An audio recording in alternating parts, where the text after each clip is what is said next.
Hey, welcome back to my channel.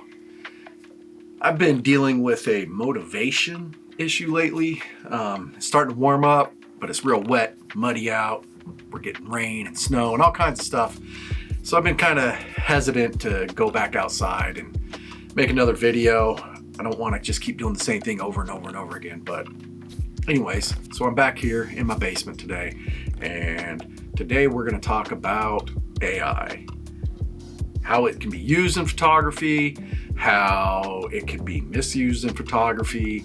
I'll be upfront, I do use some AI stuff when editing my photos.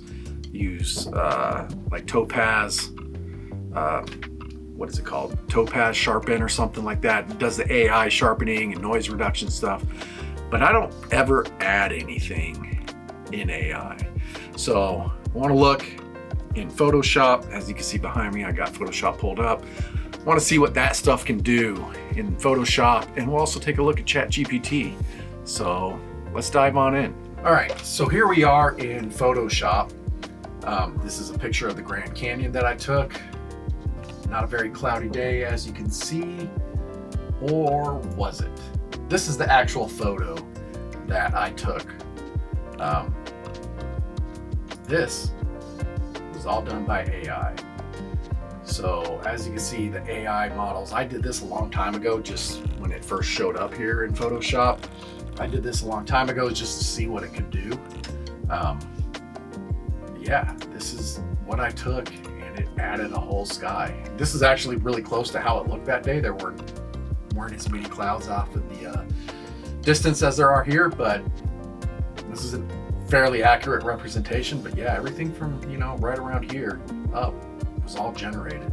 So when Photoshop released their new AI models a couple of months ago, I wanted to see what they could do. I forget what models they are, Nano Banana, something like that. But they use the credits, the AI credits, to generate this stuff, right? So I wanted to see what you could do with them. So what I did was I took this photo, this entire photo here, and I think I told it something like, make it at sunset with the sun off to the left and a thunderstorm off in the distance. And this is what it came up with. I would say the lighting down here looks fairly realistic. The lightning bolt doesn't look very realistic to me. That looks like it could be a real thunderstorm, but they don't look like they belong together. But it's still, this is a pretty realistic looking thing. They just don't work together, I guess. This is a shot of Cumberland Falls down in Kentucky. It was a bright sunny day. And this is the actual shot that I got. The sky was completely blown out. So I said, let's try. And so I said, let's try to get some sky in there. And this is what it gave me. I don't think this looks super realistic. This one, we're gonna try right now. Let's see what this one is. We're gonna try these two photos and see what AI can do for us. So let's start with this one. This is Control A, or was it Command A on Mac, I believe. All right, so this photo was taken at Shiawassee Wildlife Refuge back in June of last year. What I wanna do is brighten it up some and make it sunrise. So let's hit the generative fill. So this is doing Nano Banana Pro, generating with Gemini 3. Let's see what this comes up with. And there you go. So let's see, what do we got here? That was using Gemini 3 Nano Banana Pro. Let's try Flex Point 2 Pro. Let's see what that does. All right, so that one is quite different, obviously. Let's take a look at the differences here.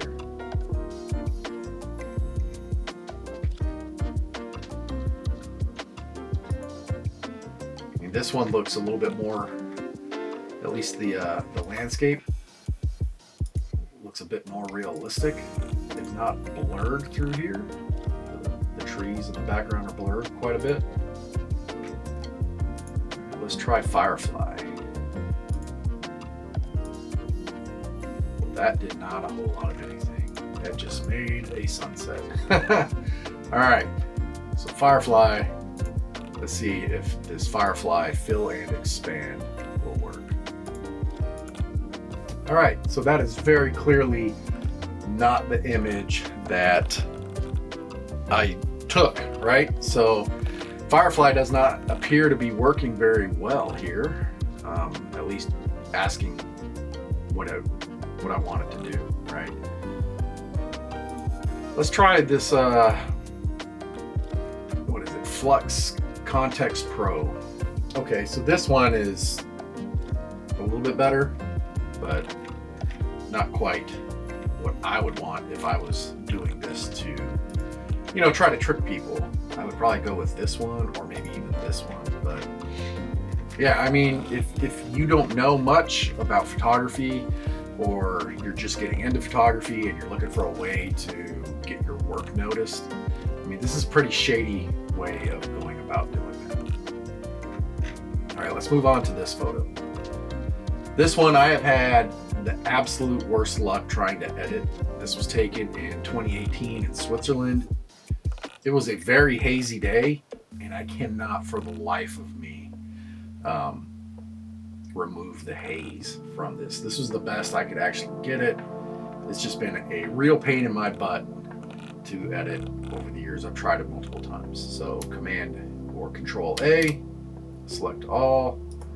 Let's say remove haze. Helps if I know how to spell. Remove haze. Make this at sunrise with the sun out of frame to the left of the photo. And let's see, what do we got? Let's go with Flux 2.2 Pro. So this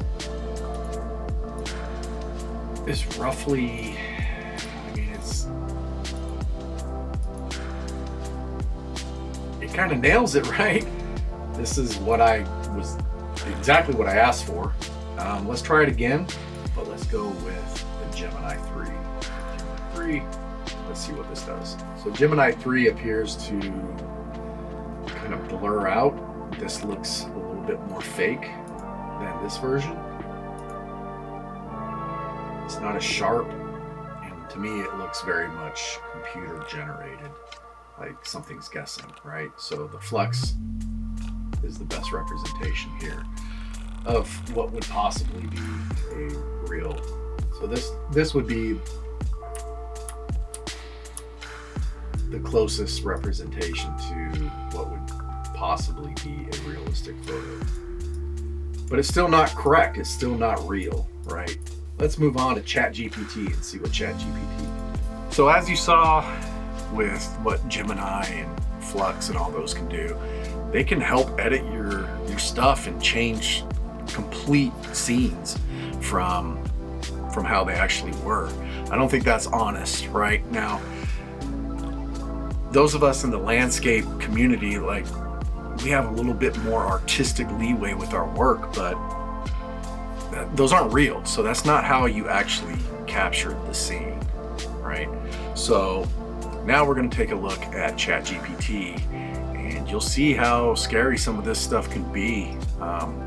So you got to watch out. All right, so now we're into ChatGPT, and I use ChatGPT for several things, often with planning, helping me figure stuff out, try to narrow down like how I want a certain location.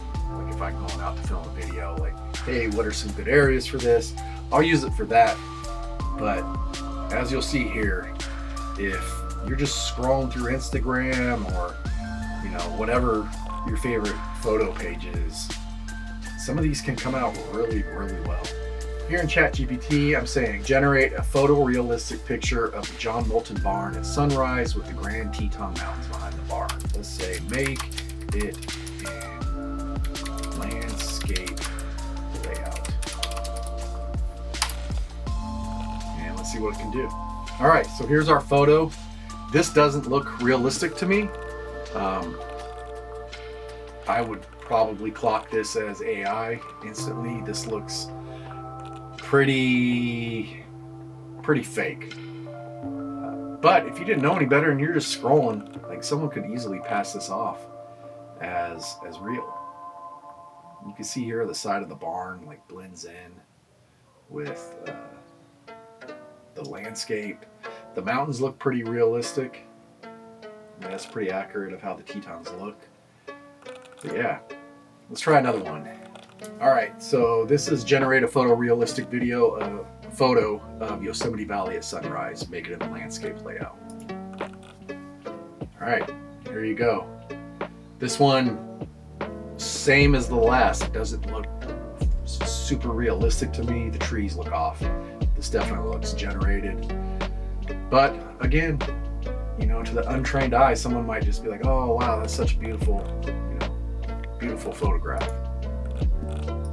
Let's try one more. So this one is generate a photorealistic photograph of a black and white street photography style shot of a bustling Times Square. Make it in landscape layout. So this one is pretty obvious that it's AI, just with the forevers and this weird McDonald's type arch, the lion and everything. It very obviously does not work with words. You can see the Coca-Cola logo up here, or what I assume is supposed to be a Coca-Cola logo that's all jacked up. Let's try one more. And we're gonna do it in the same style, but we're gonna make it moody. This one is create a moody black and white street photography style photo of New York City. Make good use of light and shadow. This one, if you were just scrolling, you might mistake it as a real photo, but very obvious tells here with the wording. Got Delhi correct. But yeah, if you're just scrolling, you might think this is a legitimate street photography shot, There's people walking all over the street, which I've been to New York and it's pretty hectic, but it isn't that hectic. But yeah, this is, it could be very, very disingenuous. So there you go. Seen what these AI tools can do. And like I said, I use AI sometimes in my editing with like Topaz and Topaz Sharpen and that kind of thing. The Lightroom AI stuff, like you're trying to remove certain objects or whatever, even the denoise that's in Lightroom. And I don't have a problem with those, but if you're trying to do something like this, it's completely, it's lying in my opinion. So be careful out there, be careful who you follow. If you get like that weird feeling that some of these ChatGPT images gave you, let's take a look once again real quick at this Yosemite one. So behind me is the Yosemite one. It gives me a really uncanny valley feeling about this. The trees just look off. If the trees looked a little more realistic, I could maybe believe that this was taken in Yosemite. You got El Capitan, you got I forget the name of the waterfall, but it looks realistic. So be careful out there. If you use Photoshop to edit your photos in this manner, it's your art. I'm not going to tell you what to do, but yeah, it can be a very weird landscape that we're moving into in regards to how photography is utilized and edited going forward. So yeah, I appreciate you stopping by. Don't forget to hit like, subscribe, follow, all that fun stuff. And I'll see you next time.